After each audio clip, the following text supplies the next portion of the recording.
Everyone, so welcome to our third video. And आज के video में हम लोग सीखेंगे pip calculation and risk and money management को कैसे यूज़ करना है। ठीक है, ये दो टॉपिक्स रहेंगे। पिप कैलकुलेशन में मैं आपको पूरा कैलकुलेशन समझने में हेल्प करूंगी, as well as risk and money management को समझने के लिए एंड इसको सही तरीके से कैसे यूज़ करना है उसके लिए मैं आपको एक चार्ट के माध्यम से समझाऊंगी चीज़ें, and you will get to know better कि किस तरीके से आप अपने अकाउंट को प्रॉफिटेबल वे में ग्रो कर सकते हैं, और वो भी बिल्कुल रिस्क एंड मनी मैनेजमेंट का ध्यान रखते हुए। तो आइए स्टार्ट करते हैं। जैसे कि बेसिक पिप कैलकुलेशन के बारे में बात करने से पहले हम जानेंगे पिप क्या होता है। पिप की अगर हम फुल फॉर्म की बात करते हैं, that is percentage in point, या फिर आप इसको प्राइस इंटरेस्ट पॉइंट भी कह सकते हैं। ठीक है, जैसे हम किसी भी अदर लाइक क्वांटिटी को मेजर करते हैं, क्वांटिटी एज इन कि अगर हम लोग लेंथ की बात कर रहे हैं तो हम उसको मीटर्स किलोमीटर्स के अंदर मेजर करते हैं, अगर हम वेट की बात कर रहे हैं तो हम उसको ग्राम्स किलोग्राम्स के अंदर मेजर करते हैं, एंड सो ऑन। किसी भी चीज़ को मेजर करने के लिए एक यूनिट होती है। इसी तरीके से फॉरेक्स मार्केट के अंदर दो प्राइसेस को मेजर करने के बीच में जो यूनिट्स होती है जिनके बेसिस पर हम मेजर करते हैं, that is known as pips. ठीक है, जैसे आप यहाँ पर एक प्राइस देख पा रहे हो, दैट इज़ 1.12356। इसके अंदर हर डिजिट अपना एक अलग पिप की ग्रोथ को दर्शा रहा है। जैसा आप लास्ट 6 देख सकते हो, दैट इज़ फॉर 0.6 पिप्स। इसके बाद में आप देख रहे हो 5 लिखा हुआ है वहाँ पे, दैट इज़ फॉर 5 पिप्स, यानी कि यहाँ पर 5 की जगह अगर 6 होता है तो इंक्रीज़ इन 1 पिप। इसके बाद में 3 लिखा है, दैट इज़ फॉर 30 पिप्स। अगर यहाँ पर 3 की जगह 4 होता है, दैट मीन्स 10 पिप्स का इसके अंदर लाइक गेन होगा। ओके, इसके बाद में नेक्स्ट अब हम लोग डायरेक्टली कैलकुलेशन के ऊपर बात करेंगे। कैलकुलेशन की जब हम बात करते हैं तो 80% pairs, mostly major and minor pairs इसमें आते हैं। 80% पेयर्स की कैलकुलेशन जो है वो सेम तरीके से होती है, एंड जो रेस्ट 20% है जिसके अंदर JPY पेयर्स इंक्लूड होते हैं, कमोडिटीज़ इंक्लूड होती हैं, इंडाइसेस इंक्लूड होते हैं, इनकी कैलकुलेशन थोड़ी सी डिफरेंट रहती है। जैसे आप यहाँ पर जो एग्जांपल देख पा रहे हैं, that is of euro USD। Euro USD की अगर हम बात करते हैं तो कुछ इस तरीके का प्राइस आपको देखने को मिलेगा आपके चार्ट पर। Definitely price will not be same क्योंकि मार्केट वॉलेटाइल है, प्राइस चेंज होता रहता है, but this is an example.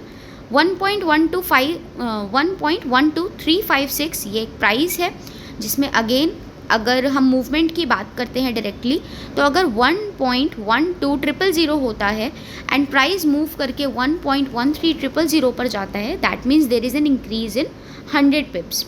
अब इस पिप्स को जैसे इंक्रीज़ हुआ है, अगर आपने लॉट साइज़ में यूज़ किया होता तो यहाँ पर आपको प्रॉफिट कैलकुलेट करने के लिए बहुत सिंपल है।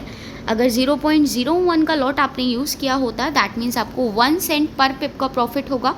ओके, अगर आपने 0.10 का लॉट यूज़ किया है, दैट मीन्स आपको $1 पर पिप का प्रॉफिट होगा।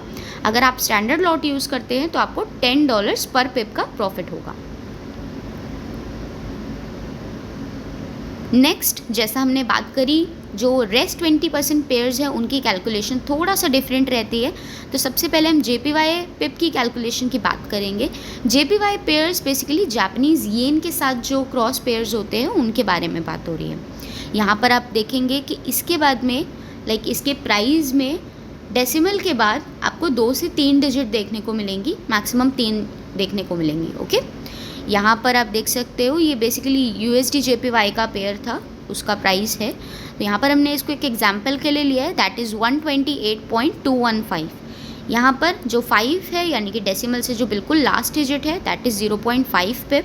उसके बाद में 1 जो है, that is denote for 1 pip, that denotes for 1 पिप।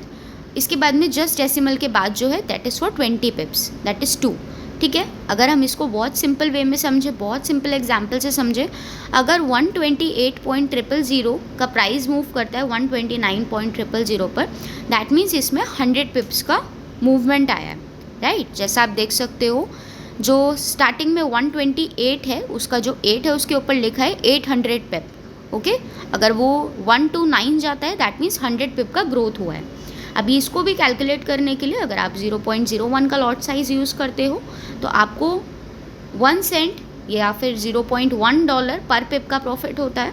अगर आप 0.10 का लॉट यूज़ करते हैं, दैट मीन्स आपको $1 पर पिप का प्रॉफिट होता है। अगर आप 1 का लॉट यूज़ करते हैं, that means standard lot use करते हैं, तो आपको $10 पर पिप का प्रॉफिट होता है।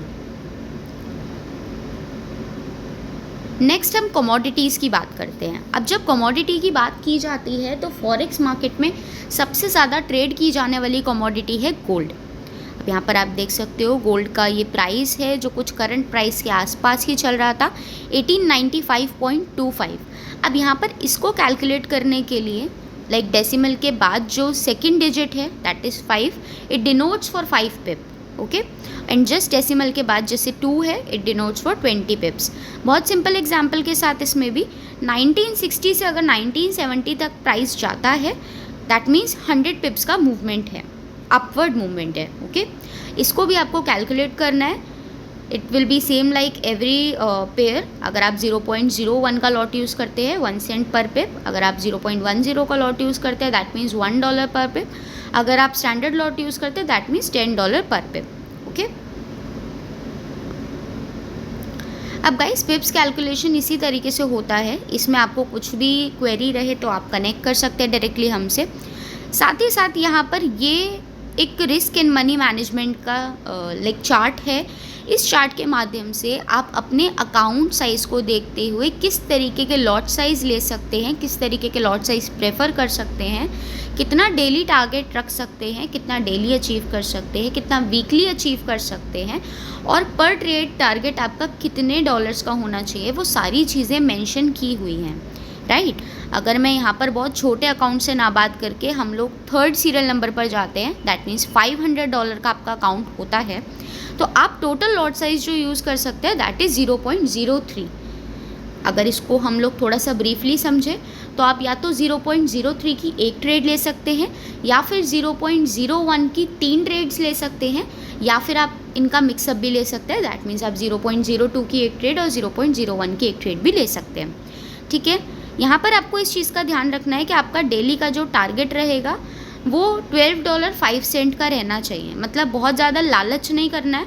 और अगर आप इस टारगेट शीट के हिसाब से चलते हैं तो आप काफ़ी अच्छा प्रॉफिट देख सकते हैं that means 50 to 60% per month का आप ग्रोथ अपने कैपिटल में देख सकते हैं। हम $500 की बात कर रहे थे, वीकली आप $62.5 तक का प्रॉफिट जनरेट कर सकते हैं एंड पर ट्रेड आपका जो टारगेट रहना चाहिए दैट इज़ $2.5। तो गाइस आई होप कि आप लोगों को इस वीडियो में समझ में आया होगा कि पिप्स की कैलकुलेशन किस तरीके से की जाती है and risk and money management के चार्ट को फॉलो करके आप किस तरीके से 50 to 60% मंथली ग्रो कर सकते हैं आपके अकाउंट पर। And with this thank you so much. अगर आप लोगों की कुछ भी क्वेरीज होती है you can drop in the comment box. Thank you.